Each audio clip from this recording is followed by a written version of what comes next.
Okay, so good day, everyone. I'm Olga Zolotova, and I'm a fast personal transformation expert. And I'm a student of Simon Rose, the founder of RPT technique, which stands for Rapid Personal Transformation. And he kindly agreed to help me read my book and answer some questions to provide very important information. Good day, Simon. Hello, здравствуйте. Здравствуйте. Thank you very much for you being here today with us. So let's start. And my first question is, everyone and me as well are wondering, how did this miracle technique started? What inspired you to found it? So RPT was created to solve some very specific problems. Now, in terms of my background, as you may know, I was actually a lawyer before this. So I wasn't a therapist, and I came to this initially as a client. So I had some problems, including a brain tumor and emotional issues from my childhood, and I was looking for solutions to my problems. Now, I tried a lot of different techniques, from conventional psychotherapy through to spiritual techniques and NLP, and really, I tried everything I could find, and I found some techniques which I felt really helped me. So I became, over a few years, I became a practitioner and then a trainer of different techniques. And I really believed in what I was doing.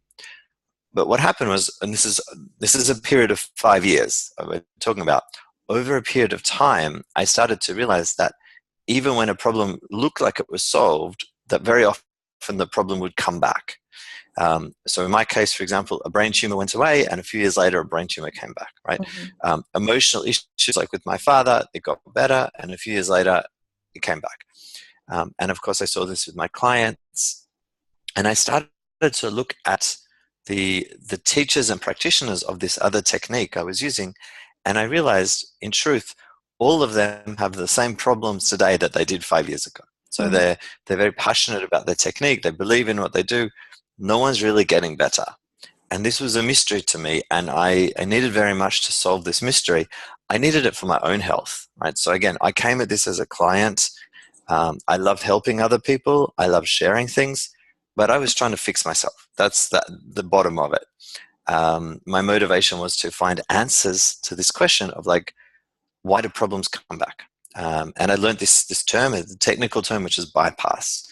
And a bypass is a situation where you have some problem, some obstacle, and there's a short way around the problem, but it doesn't really remove the problem. So you have some road is blocked, and the police will send all the traffic around another way. Everyone gets to their destination. This is a bypass, but it doesn't solve the problem. So we start to realize that almost every single technique that exists operates as a kind of bypass. So you have a problem. I can show you how to stop thinking about your problem. You will feel better, but you will still actually have this problem. And I think prior to RPT, there really was no technique at all that got to the beginning of things. There was no technique that was not a bypass.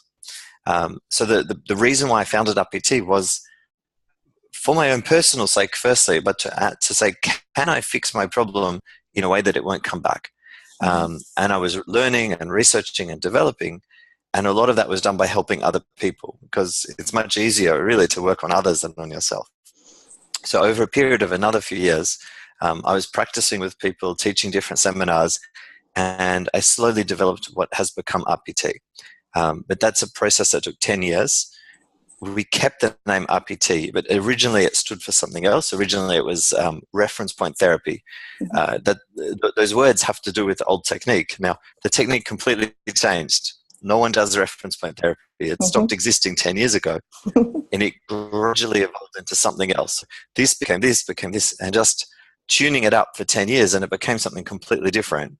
And we just kept the 3 letters RPT because people were familiar with it. But what it's become after, the whole journey is about 15 years. But at the end of that is we found a way of solving problems so that they don't come back. Now, it doesn't mean that we can fix every problem in the world. I don't promise that we can solve every single thing. We have some specialization in what we're really good at, where it's optimal. But when we solve a problem, it stays fixed. And I think we're the only ones who can say that. I think, there's thousands of techniques out there. I think we have this specialty. This is what sets us apart from every other technique, is if we solve it, it's solved. It stays solved. You can trust that in 1 month and 1 year, it's still the same. That's the history of RPT. Great. That's interesting. You mentioned about it took you 5 years to cope with your emotional and physical problems, because it took me exactly 5 years as well to cope with my husband's death. And I used lots of different techniques which couldn't help me, because the issue, it was like bypass, as you mentioned, and only RPT helped me. That is how I came to RPT. That is very interesting. Yeah, just to be precise, that's not what I said. Well, just so that we're... Uh-huh. Sorry. Sorry. There's a bit of a delay. Just to be absolutely clear, that's not exactly what I said. So I spent about 5 years as a trainer of other techniques before RPT. But it didn't solve my problem. But I think I was in a bypass for about 5 years. And then I probably spent another 5 years not 5, but I spent another few years trying to solve the problem in the development of RPT. So in total, maybe 8 years. But so 5 years as a trainer of another technique. But I really believed I was fixed. Like in my imagination, I was healed, but I wasn't healed. And then another 2 or 3 years knowing that I wasn't healed and really trying to find the solution. I just wanted to be really precise. So that's sort of the history. It just like a hook for me. 5 years, 5 years for you, 5 years for me as well. I understand that. Yeah. Okay, and so you solved your own problems, and how has your life changed within those 15 years, if I'm not mistaken? Yes. Well, it's funny, it's completely different. If you went back 15 years, I was working as a lawyer, wearing a suit every day, working in an office, but actually quite miserable. My relationship with my parents was quite bad. With my family generally, it was because I had a lot of anger about things from my childhood, things that I couldn't let go of, I couldn't forgive. So I could barely talk to my parents. And even if we go back less than that, like only about 5 to 10 years ago, I was having a lot of problems in my relationships, very much like codependent relationships and so on. So the big change, if we look at now, is just really, I would emphasize about just healthy relations, just being like calm and stable and happy, and I know who I am, and I know what I like and what I don't like, and it's like a real sense of calmness. It's not, it's very, very different than how it was before. And I'm just peaceful and I'm happy with what I do. I have a good relationship with my family, with my wife. Like everything just kind of works. That's the best way to put it. It just works. It's just fine. It's very different. Yes, that sounds great. And as far as I know, so you mentioned relationship. So what kind of problems in relationship can RPT help to solve? Well, I mean, there's a lot that we can do. I'm going to pick 2 things, which is probably the most important ones and the most interesting for your audience. I would say that the 2 biggest ones are about codependency and about communication problems. But in a way, we could, 2 aspects of something much broader, because we can look at issues around support and shared responsibility and all these different things. But the pattern is like this. A person will come to me and say, this is a classic example. A person will say, my husband doesn't support me. Or the man will say, my wife doesn't listen to me. What they're doing is they're identifying a problem in the other person. So it's, she doesn't listen to me. He doesn't support me. So they're not placing the problem inside themselves. They're always placing the problem in the other person. What I can tell you after seeing thousands of clients is 99% of the time, you can find a cause or a source of the problem inside the client, but they're projecting it at the other person, right? So as an example, when the person says, my husband doesn't support me, almost certainly that person gets some benefit from the fact that their husband doesn't support them. They feel better on some way, maybe unconscious way. They feel better in a relationship where the husband doesn't support them. So they will constantly choose that kind of man. And it may be that they've had 3 or 4 relationships in a row with the same kind of man who doesn't support them because they get a benefit from that. And what happens with the RPT technique, because the first step is about taking away these hidden benefits. So when you do this process, or what we call de-armoring, the client's like, oh, wow, I've been choosing someone who doesn't support me. Or the man who says, my wife doesn't listen to me. And then you do this process. It's like, wow, I've been choosing someone who doesn't listen to me. So the main thing that we do is we help the client to stop projecting their problem at someone else and to find it inside. And it's very easy because the technique is quite fast. This doesn't take years of counseling. It takes maybe a half an hour or something, and they've got that realization. The second layer is a little more complex, but about codependency and attachment. What's happening here is where a person uses in a way the resources of their partner as their own resources for them to feel safe. Now, I know we're going to talk more about resources. I think you're writing a lot about that. When I'm using this term, I'm using it here really broadly as, the resource could be a feeling, an emotional state. It could be money, territory, whatever it is. But the person on their own, independently, they don't have all the resources they need to feel good, to feel safe. So they bring in their partner, and partner's resources help them to feel safe. And this creates a situation where they need the other person. They can't let go of the other person. They might even feel they can't survive without the other person. And this, generally speaking, we call it attachment, but in precise situation, we call it codependency. I think that almost every single person is in a codependent relationship.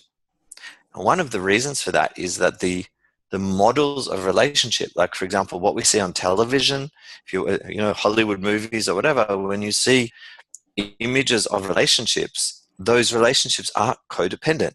We always see this model, this narrative of a person, and that's the woman who can't survive without the man, or maybe as the man can't survive without the woman. And there's this constant attachment. There's this constant story of dependency. And I think if you're a young boy or girl watching the movies, you're learning this is what a relationship is. And you're looking at your parents and their attachment, and you're thinking this is what a relationship is.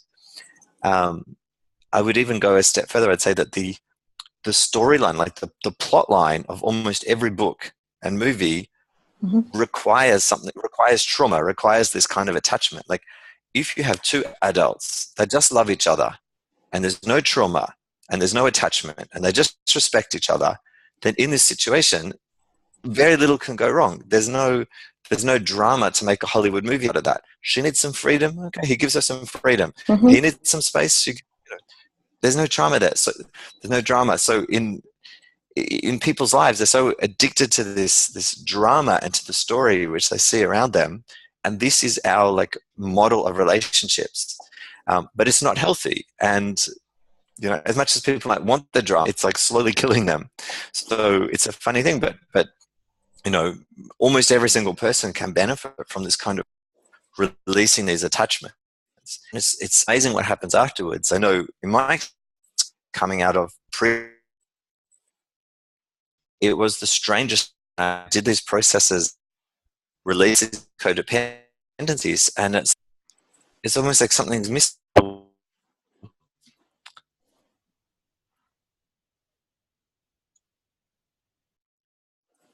Hello, Simon. It's almost like something's wrong because you're so used to there being problems, so used to there being drama, that when it's not there, it feels strange. But everyone is just addicted to this trauma. But yeah, what we do in RPT is we try to pull people out of that to show them you can access the resources you need inside yourself. You can access your, the safety, the love, or whatever it is. The ultimate source of it is inside yourself. And when you do that, you just treat other people with respect, but not with this attachment, right? So yeah, we do a lot of work with relationships. I'd say truly most of RPT is about relationships, relationship with yourself and others, and transforming those relationships so you become whole. Yes, and as far as understood, since we are lack of certain resources in ourselves, like support, responsibility, the balance maybe mainly of support, especially responsibility and control and other issues, we tend to attract in our life certain people who can give us those resources and who we have non-healthy relationship with. Am I right? Exactly. Yeah? Yeah, that's exactly it. Mm-hmm. Because people are trying to compensate for what they're lacking. Mm-hmm. So, for example, if a woman is lack of control, she, for herself, or balance of control, she will attract in her life a man who she might pressure, and she can control her husband, her family, her child, and everything around her. But she, in other way, on the other hand, she will suffer of that over responsibility or over control, because she will need lots of energy to control everything around her life. Because if she loses that control, she will feel herself like unsafe. In simple terms, yes. Yes. In practice, it might be more subtle. Like she's missing something, and in compensation for that thing, she compensates with controlling everything. The thing that she's missing, it doesn't have to be about control. It's unique for her. Okay, great. Yes, because people tend to think, if I'm controlling, so I might lack of control. If I'm over responsible, so I might be a lack of responsibility balance in my life. So yeah, I think that's too simple. Yeah, people are more complex than that. When we do our process, a de-armoring process, we take the thing, let's say control, we take it away from the person, and we see what's underneath it. It's not what you normally expect. It's perfect. Whatever it is, it's perfect, but it's different than what you expect. It's not usually so simple. And that there's a good point related to that. There are other therapies that talk about restoring a resource. Right? It's not something that I invented. It's something that I learned, and then I developed a better way to do it. There's a big difference between RPT and I think every other therapy that talks about resources. The difference is that with RPT, you don't know what the new resource is until you've got it.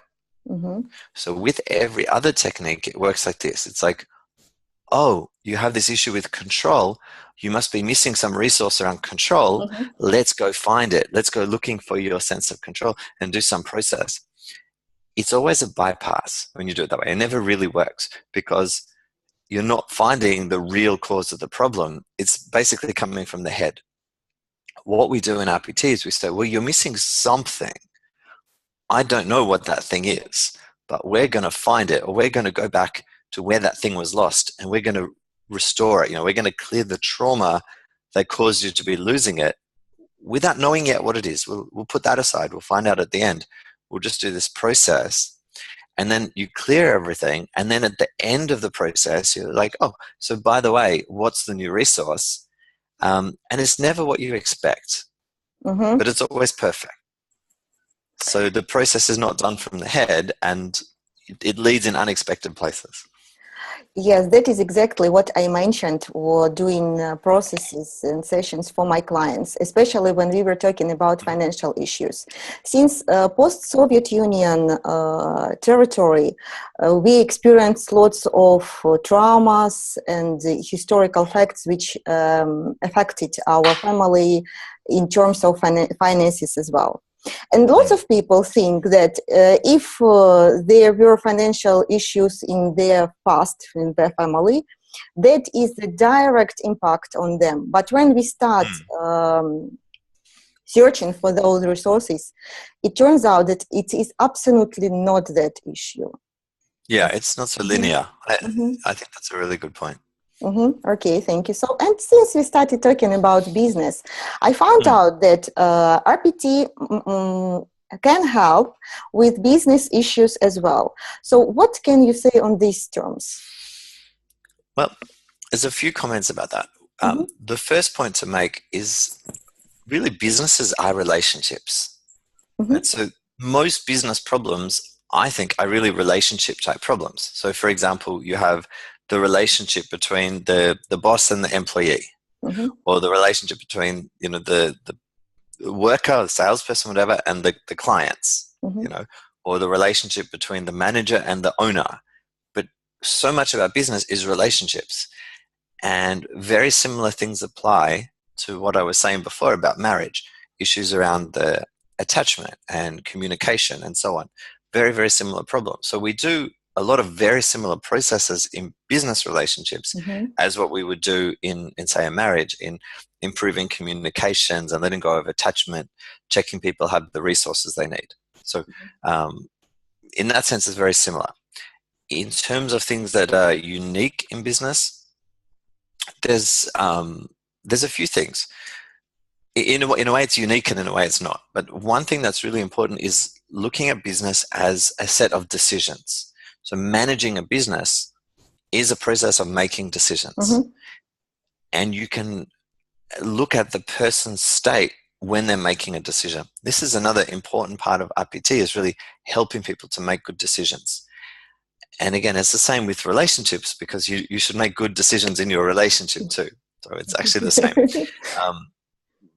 One of the big things, we haven't talked about this subject of coherence, but it's a big thing in RPT about the relationship between the head and the heart and the body, for example. When you talk to a person about decisions, a good starting point is to say, well, have you ever made really bad decisions? We all have, okay? We've all had our mix of good and bad. So you say, just think of an example of a bad decision that you made in your past. Maybe you invested in the wrong product. Maybe you married the wrong person, right? Go back into that moment. In that moment that you made the decision, what were you thinking in your head? What did your head want? Now, what was happening in your heart? And then what was the instinct in your body? And what you'll find, without fail, what you'll find is the person will say the head wanted this, the heart wanted this, the body wanted this, and you could go on, the spiritual center wanted this, the sexual center wanted this. All of the centers will be pulling you in different directions. And you really almost like never find a good decision with a good outcome that happened when the person was in this state of we call it lack of coherence, being pulled in different directions. On the other hand, when you say to the client, look at really good decisions you made, like a relationship decision, a business decision that was a really, really, really good decision, very profitable for you, you know. What was your head thinking? What was your heart thinking? What was your body? Most of the time we have this alignment. Now, sometimes you just get lucky. Sometimes the head and the heart disagreed and you got lucky, and that can happen. But in general, the good decisions are made from what we call coherence, and bad decisions are usually made from lack of coherence. And it's very easy to explain that. It's very easy to prove that as well, looking at your experience. So what we do in RPT is we teach people, when it comes to making a big decision, just stop and check these centers and don't make the decision until these centers come into alignment. And of course, we've developed processes that we use in RPT to bring those centers in alignment. So anytime that the head says this and the heart says that, there's a process that you can do. We have a solution to that. Okay, so if, for example, person, how to say it? So, for example, if a person has some business issues at the moment, or he wants or she wants to spread or to extend, it's better to say, yes, extend his or her business. But something inside stops him. So people tend to think that it is worries, obstacles, and fears. But in reality, this emotional state makes them to make bad decisions, which doesn't help them to extend, and they suffer from that. Am I right? Yeah. So the emotional state that they're in will affect the kind of decision they make, and a lot of that's to do with safety. So if they feel safer for example, to stay small, like it's like a squeezing instinct. Uh-huh. If they stay safer to hold back, they can't expand their business. If they have some fear, like fear of getting too successful, or fear of being seen, fear of being judged, fear of being attacked, these fears will hold them back. So without doubt, their state will affect what they can do and place a limit on their success. Okay, great. Thank you very much. And before we finish our interview, one more thing I wanted to discuss you, because lots of so usually I can say that for about 80% of clients are mostly women, and they usually have not only relationship issues with business, husbands and parents, but issues with children as well. So how can RPT help them to solve those kind of problems? Well, you have to pick where to start, right? Okay, so usually, so the typical problem for women is that my child doesn't listen to me, or I can't cope with my child. I say him or her one thing, she doesn't listen to me, and she goes into hysteric and doesn't want to do what I want him or her to do. Yeah. Look, you might think that's a small question. I think it's actually a really big question. Yes. There's a little bit of an art form, within coaching, not just within RPT, but generally in any coaching or therapy. There's a bit of an art form of, well, in what sequence will I tackle these problems?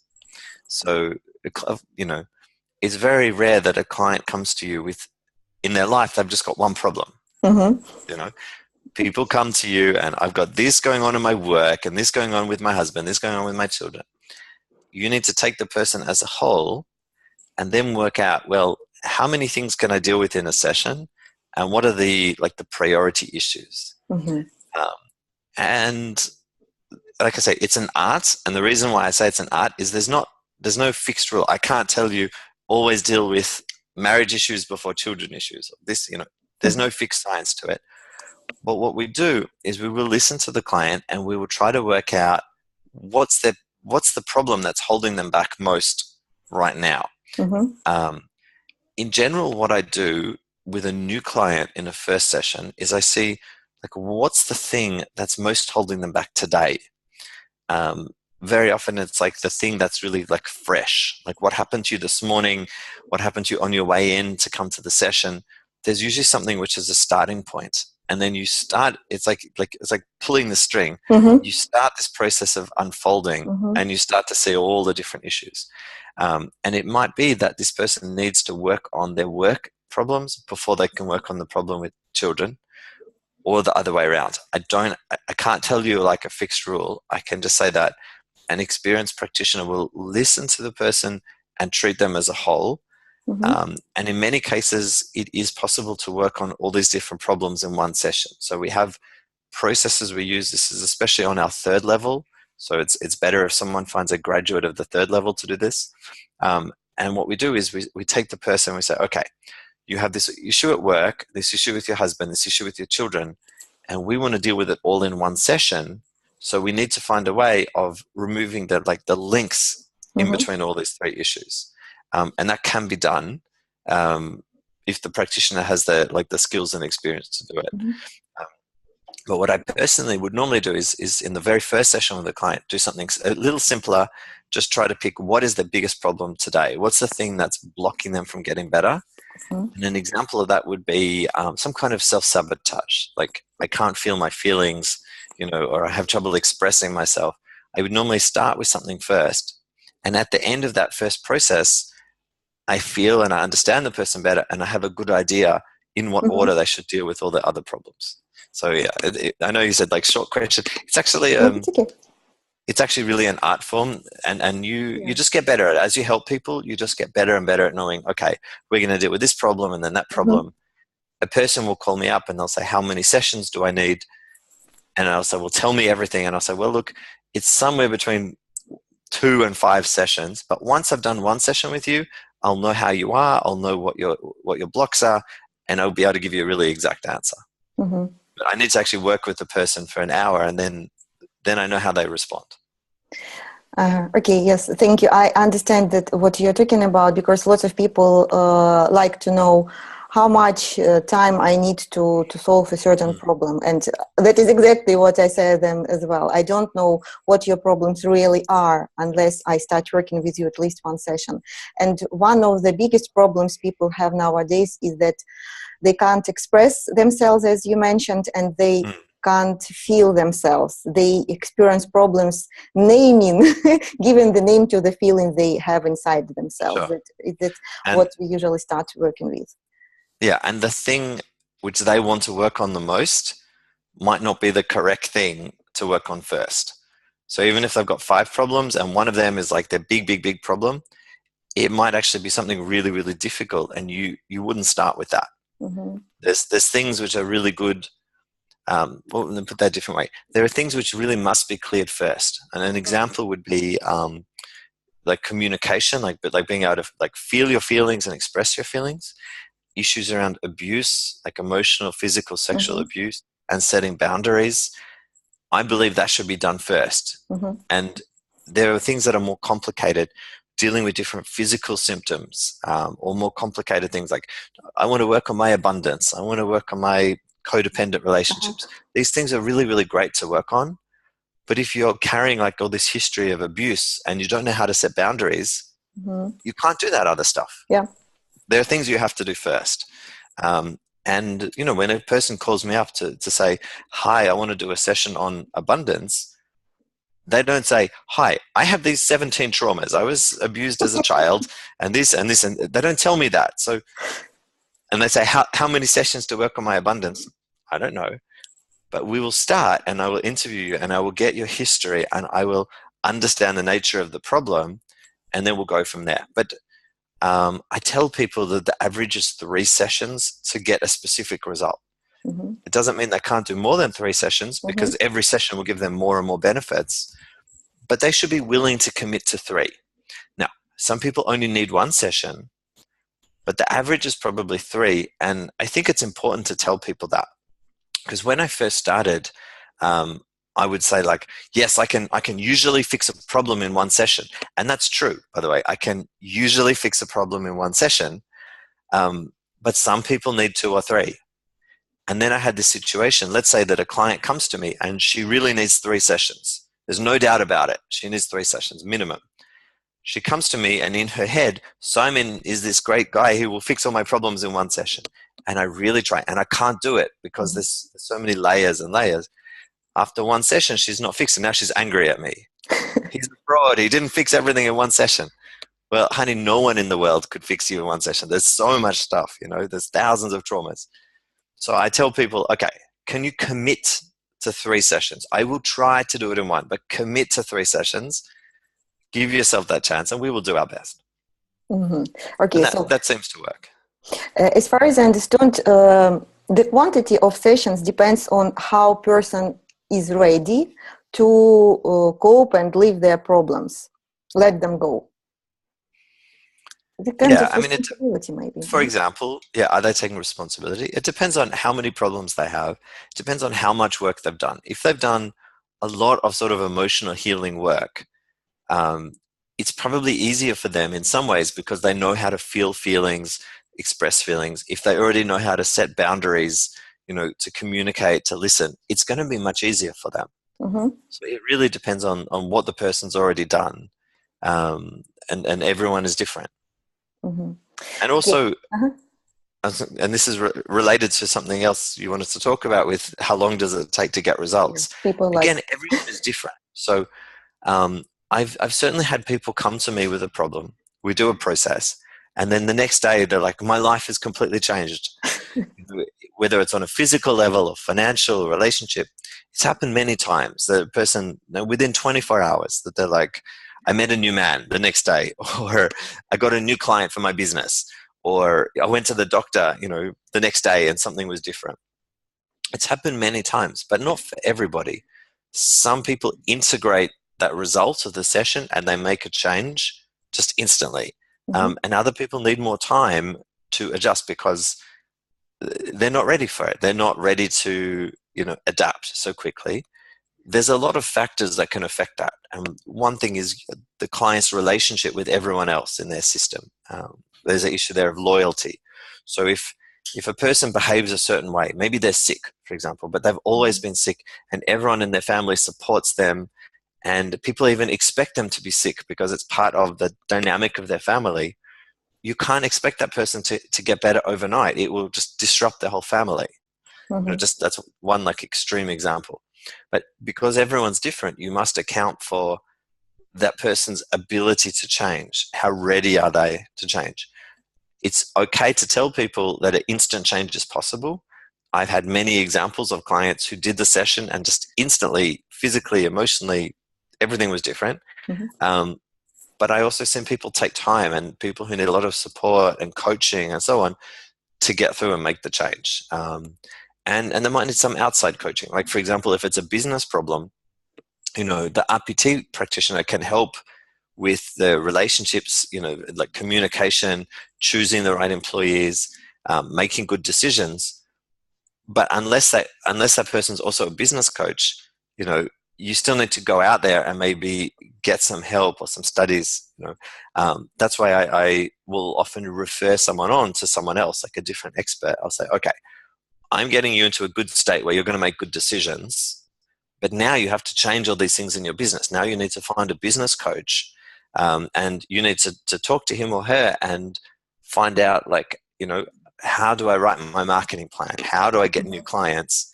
That doesn't happen magically. You still actually have to go do the work. What RPT does is it gets you into the right inner state. You'll make the right decisions. You'll hire the right people. You still have to go out and do it. And that takes time. So, Okay. You have to manage the client's expectations.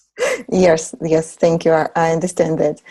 And one of the last questions is, if person doesn't know what to start with, but he or she feels that there is something in his life he needs to change, or but doesn't know what to do.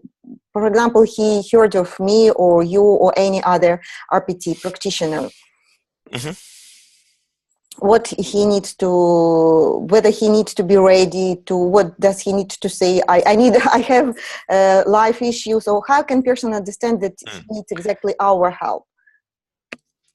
Look, every practitioner is different. I think that there are some people, maybe they're more like from a coaching background, they would be happy just to spend an hour with a person just to help them to work out what they want to achieve. I find my time is really limited, and I don't like to do that. Like, I like a person to come to me with a very, very clear goal.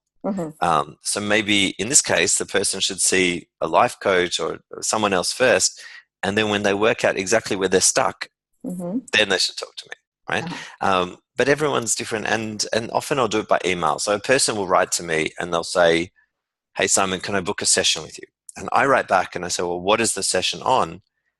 And what you said is true. There are people who are like, "Oh, my auntie saw you on television and she said I have to do a session with you." And I'm like, "Hey, mister, like, it doesn't work like that." I was like, you need to formulate an intention for the session. And they'll send me something back, and I will reply. And there's one funny example, really interesting example. This woman wrote to me and I was like, "It's not clear. I'm not going to do a session. I don't want your money and I don't want to see you until it's clear." And she goes off and she thinks for a few days and she writes to me. And I was like, she sends me a whole page and I read it. I don't understand what she wants. I write back, "What do you want?" Another page. No. And this went like this for a week or 2 weeks, until finally she sent me something really clear and I did the session with her. And at the start of the session, she said, "I've been doing therapy for many years without any result. And the biggest breakthrough in my life happened when you wrote to me and you said, I don't know what you want." She said, "Everyone else was happy to take my money and to listen to me for hours and hours and hours. But the biggest change happened when you refused to take my money. You refused to see me, because it forced me to see that I have no idea what I'm saying." And because I have this boundary, she actually had to really think very critically, what is my goal? What is my intention? And I just won't work with people until I can do that. But not everyone is ready for that. And this is not about the technique. This is about me personally. I personally am not the best coach or therapist for everybody. There are some people, especially if they're beginners, they're much better with someone else who is probably more gentle than me. I'm not so gentle. I'm very like tough. Results. You know? Maybe they should see someone really gentle for a few sessions, try to understand what they want, then they can call me. Because there's lots of RPT practitioners and coaches of other techniques. Everyone has a different style. But my style is, you know what you want, and I will work with you, and I'll get that result. Yes, it's like clear intention, clear result. Unclear intention, unclear result. Exactly right. And because I value my success rate. I want to have a 100% success rate. So if you don't have a clear intention, I won't work with you because the result won't be good. But that's just me. That's not about RPT technique. That's about me personally. Well, I can't understand that, because I prefer working with people as well who know what they really want, or 95 at least percent they know what they want. And it's like an intention. Yeah. If they have intention, but we look, set an as intention. I said, so some people, probably some people watching this, don't know what they want, and that's okay. I don't want to push those people away. I'm saying, you need to go off and think about it, and maybe find the right coach for you who will get you to that next level. But you could, you could write to me and say, I think this is my intention, but I will, and probably same for you. We will say, you need to think about this. You need to think about that. The person should expect to do some work even before the session starts to get that clarity. Yes, I completely agree with that, because I'm a coach as well, and when people come to me, we use both techniques, RPT to restore inner resources, and coaching to make a certain plan and find clear steps to achieve what they want in their life. And if they don't know what they want, we try to clear it. Okay. What do you find, because I agree with you that RPT and generally coaching, they complement each other. RPT is a bit specialist. We're much narrower than coaching. Coaching is much broader. I have a question for you, actually. I'm just interested in your experience. What comes first? Is it better to do an RPT process first, like clearing sabotage, and then coaching? Or do you start with coaching and you wait till you see the problems and then do some RPT? I think it is individual. If person who know what he or she wants, for example, extend business, and they kind of people, they have a preliminary plan. So the main thing for them is to restore inner peace and inner resources. And I mostly work with RPT. Coaching is like a complementing program which helps. But I think that practical steps work very fast. I don't, twice or 3 times faster when you have inner resources restored.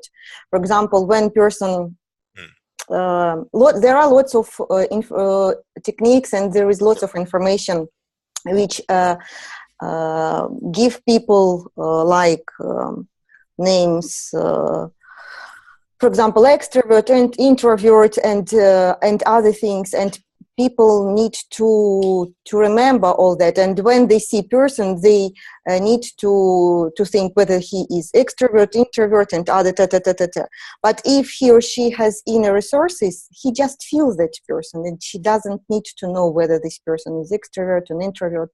He feels what the person needs, and how to talk to him or to her, when to make an offer if we are talking about a business, or whether to be strict or no with the person, or the child, or husband or wife. So that is my point of view. I get it. I agree. Okay, thank you. And my last question is, since you started helping other people and they're teaching, started being a trainer for people to teach them how to use RPT technique in their lives, why is it important to you? Maybe you have a special message you have to other people to deliver. I have so many messages. Okay. So will you share, please? But let's just pick one from the field of what we're talking about today. And I would call it stop trusting your gut instincts. Because there's such a misconception. It's so many teachers teaching the wrong information. So many teachers saying this message to people that you should listen to your gut instinct, like you trust your body with that to make a decision. And an example would be like, should I employ this person, or should I hire this coach? Should I marry this man? You know, let's say, for example, that your body gives you this instinct, like vomit, run away.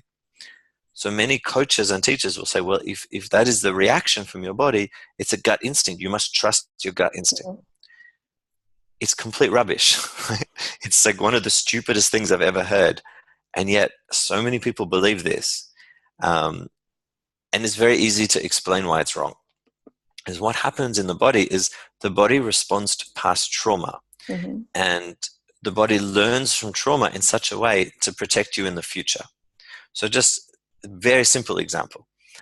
You're a child and you have a teacher, this particular kind of man. He has some characteristic. It could be he's got a beard, or he wears some specific perfume, aftershave. There's something specific about this man. And he's a very cruel teacher and he hurts you. So, and you're young and you don't really understand it, but you know that you want to avoid men like this in the future. So your body makes some association. And this is what we call a gut instinct. And every time you see this teacher, this specific man, you will vomit or run away.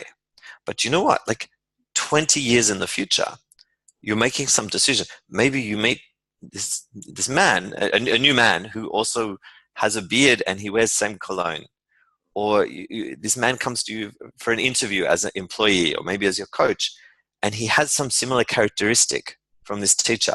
But you forgot, it's 20 years later, you forgot this teacher. But the body doesn't forget. And so you have an instinct to vomit, to run away. And you will make the wrong decision, right? You will say no when the correct answer is yes. If you listen to these teachers who say about trusting your gut, it's just a really common mistake that almost everyone I talk to makes this mistake.